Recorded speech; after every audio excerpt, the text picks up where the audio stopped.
Guide for computer exam YouTube চ্যানেলে সকলকে স্বাগত। আজকে আমরা কম্পাউন্ড ইন্টারেস্টের প্র্যাকটিস সেটের কয়েকটা অঙ্ক আমরা করে নেব। এই অঙ্কগুলো করলে মোটামুটি কম্পাউন্ড ইন্টারেস্টের বিভিন্ন যে টপিকের যে অঙ্কগুলো আছে, বিভিন্ন টাইপের যে অঙ্কগুলো আছে সেগুলো কভার হয়ে যাবে। তো তাহলে এটা আমি শুরু করছি। তো দাগ নাম্বারগুলো তোমরা বুঝতে পারবে না, মানে যারা আমার ক্লাস করো না, তো সেখানে কিছু বাছাই করা অঙ্ক আমি তোমাকে সলভ করে দিচ্ছি। অনেকের এই অঙ্কগুলো মিলেনি বা এগুলো বুঝতে পারেনি, তাদের জন্য এই অঙ্কগুলো আমি ইউটিউবে এগুলো ছেড়ে দিচ্ছি, যাতে তারা দেখে এগুলো এখান থেকে বুঝতে পেরে যায়। তো তার আগে বলে রাখি যে এই চ্যানেলটিকে সাবস্ক্রাইব করুন এবং এই ভিডিওটি যদি পছন্দ হয় তাহলে অবশ্যই লাইক এবং শেয়ার করে দেবেন। পাশে থাকা বেল আইকনটিকে ক্লিক করে দেবেন যাতে পরবর্তী ভিডিওর নোটিফিকেশান আপনাদের সহজেই চলে আসে। তাহলে শুরু করা যাক প্রথম অঙ্কটা দিয়ে। প্রথম অঙ্কটা কি বলেছে তো আমরা দেখে নিই। প্রথম অঙ্কটা বলেছে the difference between simple and compound interest compounded annually on a certain some of money for 2 years at 4% per annum is ₹1. The some in rupees is. বলছে যে কোনো একটা টাকার সিম্পল এবং কম্পাউন্ড ইন্টারেস্টের পার্থক্য 2 বছরে 4% সুদে কত টাকা? 1 টাকা। তাহলে সেই টাকাটা কত, সেই সামটা কত? কোনো একটা টাকা রাখা হয়েছে 4% সুদে 2 বছর, তাতে তার যে সরল সুদ এবং জটিল সুদের পার্থক্য কত? 1 টাকা। তাহলে সেই টাকার পরিমাণটা কত? আমরা এখানে একটা শর্টকাট ইউজ করবো, না হলে অঙ্কটা অনেক বড় হয়ে যাবে। শর্টকাটটা হচ্ছে বার্ষিক 8% সরল সুদে x টাকার 2 বছরের সরল সুদ এবং জটিল সুদের পার্থক্য হয় x ইন্টু r/100 তার হোল স্কয়ার। এটা একটা সূত্র আছে। এখানে আমাকে কি বার করতে হবে? x টাকাটা কত টাকা চেয়েছে তার সাম। ওই জন্য আমরা এই সূত্রটা অ্যাপ্লাই করবো, যেখানে কত টাকার সংখ্যাটা, মানে যেটা হচ্ছে আসল যেটাকে বলা হয়, সেটা এখানে জানতে চেয়েছে। তাহলে x টাকার 2 বছরের সরল সুদ জটিল সুদের পার্থক্য সমান এটা। এখানে দেখো পার্থক্যটা কত বলেছে? পার্থক্যটা বলেছে 1। আমরা কত টাকা আমরা জানি না, তাহলে x ইন্টু আরটা কত বলেছে? 4% বাই 100 তার হোল স্কয়ার, তাই তো? তাহলে কি হবে? তাহলে এটা 4×25, মানে 1 সমান x/25 এর হোল স্কয়ার। তাহলে x সমান কত? 25 এর হোল স্কয়ার। x সমান কত? 25 এর হোল স্কয়ার মানে কি? 625। তার মানে কি অ্যান্সার 625 টাকা। তার মানে 625 টাকার 4% সুদে 2 বছরে সরল সুদ এবং জটিল সুদের পার্থক্য কত হবে? 1 টাকা হবে। ঠিক আছে, এই অঙ্কটা এই শর্ট পদ্ধতিতে আমরা করে নিলাম, সহজেই করে নিতে পারলাম। ঠিক আছে, তাহলে এর পরের অঙ্কে আমরা যাচ্ছি।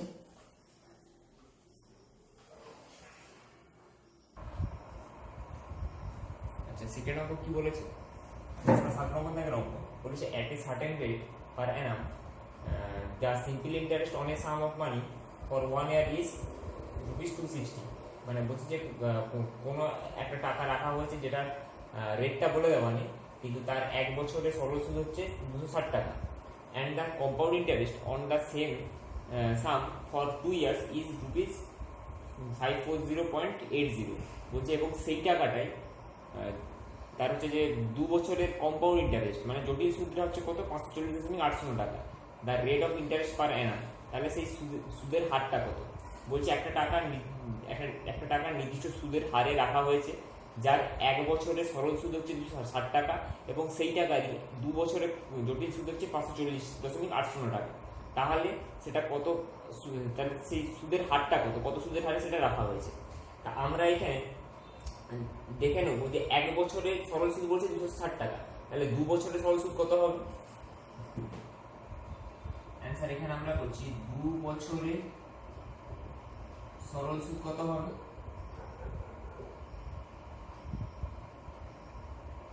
260 ইন্টু 2 12 2 5 520 টাকা। আর 2 বছরের জটিল সুদ কত বলে দেওয়া আছে? 540.80 টাকা, তাই তো? তাহলে এইটা আমরা পেয়ে গেলাম। 2 বছরের সরল সুদ কত হয়েছে? 520 টাকা, আর 2 বছরের জটিল সুদ 540.80 টাকা। এবারে আমরা একটা সূত্র জানি, এই সূত্রটা আগের সূত্র থেকে একটু আলাদা। বলছে বার্ষিক 8% সরল সুদে কোনো টাকা 2 বছরের সরল সুদ s টাকা এবং জটিল সুদ c টাকা হলে সুদের পার্থক্য কত হবে? c - s সমান সরল সুদ ইনটু সুদের হার বাই 200। আগেরটাই কি ছিল? আগেরটাই কিন্তু কত টাকা সেই টাকাটা বলে দেওয়া ছিল, মানে আসলটা বলে দেওয়া ছিল। সেক্ষেত্রে আমরা 2 বছরের সুদের পার্থক্য আমরা বার করেছিলাম x * r/100 তার হোল স্কয়ার। কিন্তু এক্ষেত্রে কত টাকা বলে দেওয়া নেই, এক্ষেত্রে শুধু সুদের পার্থক্য দেওয়া আছে, সরল সুদ দেওয়া আছে, সুদের হার দেওয়া আছে। ঠিক আছে, তাহলে আমরা এই অঙ্কটাকে এই সূত্রে বসাতে পারি। তাহলে এখানে সরল সুদ কত? 520 আর জটিল সুদ কত? 540.80 টাকা। তাহলে আমরা লিখতে পারি 540.80 মাইনাস 520, সেটা সমান কি বলতে পারি? সরল সুদটা কত দেওয়া আছে? সরল সুদ দেওয়া আছে তোমার 520 টাকা 2 বছরে। সুদের হার কত আমি জানি না, সেটাকে আর ধরে নেব বাই 200। তাহলে এটা কত পড়ে থাকছে? 20.80। আর এখানে থাকছে কি 520 ইনটু r বাই 200। তাহলে r সমান কত? 20.80 ইনটু 200 বাই 520।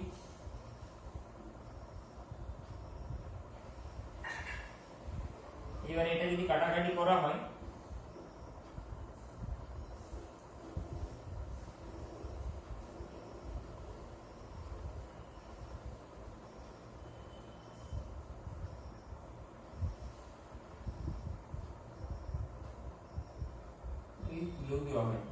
তাহলে কি নিচে একটা 10 আসবে, 100 আসবে ধর। তাহলে 52 4 40 আসছে। এই শূন্য কাটবে 10 দিয়ে 20 মানে 8%। অ্যান্সার কত হবে? সুদের হারটা কত হবে? 8%। আশা করি বুঝতে পেরেছো। আমরা পরের চলে যাব।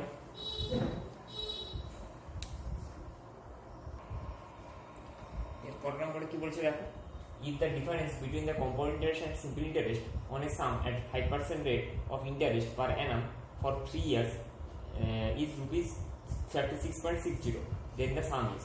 বলেছে যে কিছু টাকার 5% সুদের হারে 3 বছরে সরল সুদ এবং জটিল সুদের পার্থক্য কত? 36.60 টাকা। তাহলে সেই টাকার পরিমাণটা কত বা আসলের পরিমাণটা কত? আমরা একটা শর্টকাট জানি, যেটা এখানে ইউজ করব। যে এখানেও দেখো কিন্তু আসলের কথাটা উল্লেখ আছে, মানে কত টাকা সেটা কিন্তু উল্লেখ আছে। তাই জন্য আমরা এই সূত্রটা অ্যাপ্লাই করব। বলেছে কি বার্ষিক 8% সুদে x টাকা 3 বছরের সরল সুদ এবং জটিল সুদের পার্থক্য কত হয়? আসল into r² into 300 plus r by 100 cube. এটা হচ্ছে সূত্র। এই সূত্রগুলো আমাকে এখানে মোটামুটি 3টে মতো সূত্র আছে, সেই 3টে সূত্র এখানে মনে রাখতে হবে। এবং এই সূত্রটা মনে রাখতে হবে যে পরপর যে 3টে অঙ্কের জন্য 3টে যে ডিফারেন্ট সূত্র, এই সূত্রগুলো এখানে মনে রাখলেই কিন্তু অঙ্কগুলো সহজে হবে। না হলে এখানে কিন্তু অঙ্কটা অনেক বড় হবে। বড় করার থেকে আমাদের শর্টে যদি করে নিতে পারি তাহলে সুবিধা। ঠিক আছে, আমি এখানে কেবলমাত্র শর্টকাটটা দেখাবো। যদি কারো অসুবিধা হয়, যদি এমনি যে জেনারেল বেসে যদি কারো মানে দরকার হয়, সেটা আমাকে কমেন্টে জানাবে বা আমাকে জানাবে, তাহলে তাকে আমি পার্সোনালি পাঠিয়ে দেবো। ঠিক আছে, তাহলে এখানে আমরা জটিল সুদের পার্থক্য কত বলছি? 36.60। তাহলে পার্থক্যটা আমরা লিখলাম। আসলটা কত আমরা জানি আছে, এটা x ধরে নিলাম। আর কত আছে? আর আছে 5, তার মানে 25। 300 প্লাস আর মানে 300 প্লাস 5 বাই 100 কিউব। আচ্ছা 36.60। তাহলে x ইনটু 25 ইনটু 305 বাই 100,000,000। আচ্ছা এখানে 36 6 শূন্য হয়ে যাবে। যদি এখান থেকে আরো দুটো শূন্য দিকে যায়, তার মানে কি এইটা থাকবে এরকম 0,0,0,0,0। বোঝা গেল? এই দুটো দিকে গুণ হলে তো 6 শূন্য হয়ে যায়। তাহলে এটা হবে 25 4 100 0,0। 5 6 30, 5 1 5, 5 8 40। তাহলে x মানে কত? 3660 ইনটু 80 বাই 61। ঠিক আছে, এবারে 6 একে 6 670 0, 8 6 48 0 0। তার মানে অ্যান্সার কত? 4800 টাকা। তাহলে আমাদের আসলটা কত ছিল 4,800 টাকা। বোঝা গেছে অঙ্কটা? আশা করছি বোঝা গেছে, সূত্রে অ্যাপ্লাই করলেই অঙ্কগুলো হয়ে যাবে। এরপরের অঙ্ক আমরা যাচ্ছি আবার। তারপর অঙ্কটা কি বলেছে যে a sum of money double itself 4 years at compound interest, it will amount to 8 times itself at the same rate of interest in, যেটা বলেছে এটা বাংলায় বলে দিই। বলছে কোনো টাকা রাখা হয়েছে জটিল সুদে, সেই জটিল সুদে সেই টাকাটি যদি 4 বছরে দ্বিগুণ হয় তাহলে সেই টাকাটি 8 গুণ হবে কত বছরে, তোমাকে সেটা জানতে চেয়েছে। তাহলে আমরা এখানে ধরে নিচ্ছি আসল হচ্ছে এক্স টাকাটা কি হচ্ছে ডবল হচ্ছে 2x হচ্ছে কত বছরে 4 বছরে, ঠিক আছে। ঠিক এই যে 2x টাকাটা আরো 4 বছরে কি আরো দ্বিগুণ হবে, তার মানে কি আরো 4 বছর লাগছে 4x হতে। বলছে এই 4x টাকাটা আরো দ্বিগুণ হবে মানে 8x হবে আরো কত বছরে 4 বছরে। তাহলে এই টাকাটার 8 গুণ টাকা হচ্ছে মোট কত বছরে, এই তিনটে বছরকে যোগ করতে হবে মানে 12 বছরে। আশা করছি অঙ্কটা বোঝা গেছে। x টাকা 4 বছরে ডবল হয় 2x হচ্ছে, আর 2x টাকাটা 4 বছরে 4x হচ্ছে, 4x টাকাটা আরো 4 বছরে 8x হচ্ছে। তাহলে x থেকে 8x মানে 8 গুণ হতে টোটাল কত সময় লাগছে 4 3 12 বছর। তাহলে এটাই হচ্ছে অ্যান্সার। আশা করছি বোঝা গেছে। এরপর আমরা যাচ্ছি, এরপরেরটা একটু ইম্পর্টেন্ট অঙ্ক, একটু আলাদা টাইপের অঙ্ক, এই জন্য একটা স্টার মার্ক দিয়ে রাখছি। এর প্রসেসটা শুধু দেখে রাখবো। বলছে a man borrows rupees 21,000 at 10% compound interest. বলছে একজন ব্যক্তি 1,000 টাকা 10% জটিল সুদে সে ধার করে।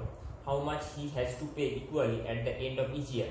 বলছে তাকে প্রত্যেক বছর একই টাকা দিতে হবে, সেটা কত টাকা সেটা তোমাকে জানতে চাইছে। To settle his loan in 2 years, মানে 2 বছরে তাকে সমানভাবে কত টাকা দিতে হবে যাতে করে সে 21,000 টাকা যে ধার করছে 10% জটিল সুদে সেটা সেই ধারটাকে সে মানে মেটাতে পারবে। তাহলে এখানে আমরা ধরে নেব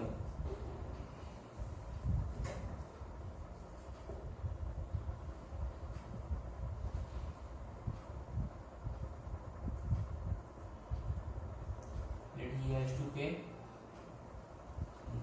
x, তাকে প্রত্যেক বছর x টাকা করে পে করতে হবে। তাহলে এখানে যে নিয়ম সেটা হচ্ছে x বাই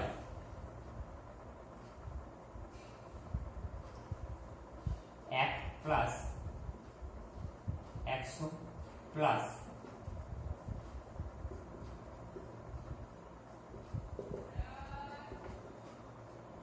আচ্ছা x বলতে এখানে কত টাকা পে করতে হবে প্রত্যেক বছর, আর এখানে বলছে কি 10% সরল সুদে। তার মানে প্রথম বছর 1 প্লাস 10/100 এবং দ্বিতীয় বছরের জন্য কি 1 প্লাস 10/100 তার হোল স্কয়ার। এখানে কি পাওয়ারে 1 আছে আর এখানে দ্বিতীয় বছরের জন্য 2 আছে। এটা সিস্টেমটাই হচ্ছে এরকম, যেহেতু আমাকে প্রত্যেক বছর পে করতে হবে সেজন্য সেটাকে উপরে রাখতে হবে, x টাকে উপরে রাখলাম, বাই করলাম কি 1/10/100, এটা বলি 10% কম্পাউন্ড ইন্টারেস্ট। তাহলে এটা প্রথম বছরের জন্য। দ্বিতীয় বছরের জন্য কি হবে 1 প্লাস 10/100 তার হোল স্কয়ার সমান 21,000। এবারে এখান থেকে তোমাকে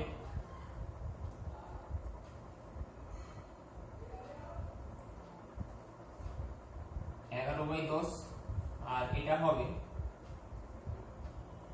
তোমার 11/10 এর হোল স্কয়ার। অ্যাকচুয়ালি কি 10x/11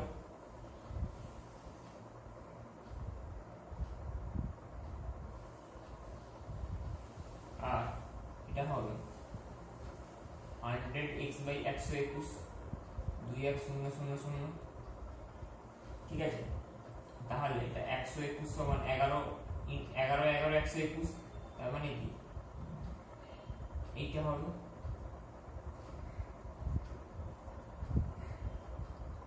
এই 110 আর 100 মানে কত হবে 210x সমান 2x 0 0 0 ইনটু 121। তাহলে x সমান কত হবে 2 0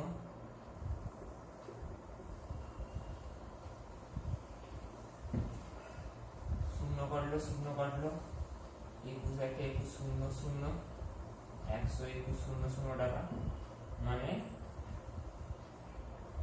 1,12,100 টাকা। এটাই হচ্ছে অ্যান্সার হবে। এই টাকাটাই তাকে প্রত্যেক বছর শোধ করতে হবে। আশা আশা করছি বোঝা গেছে। এটা এই মেথডটাই মনে রাখবে, এইভাবে অঙ্কটাকে করতে হবে। ঠিক আছে, চলো পরের অঙ্কে চলে যাচ্ছি।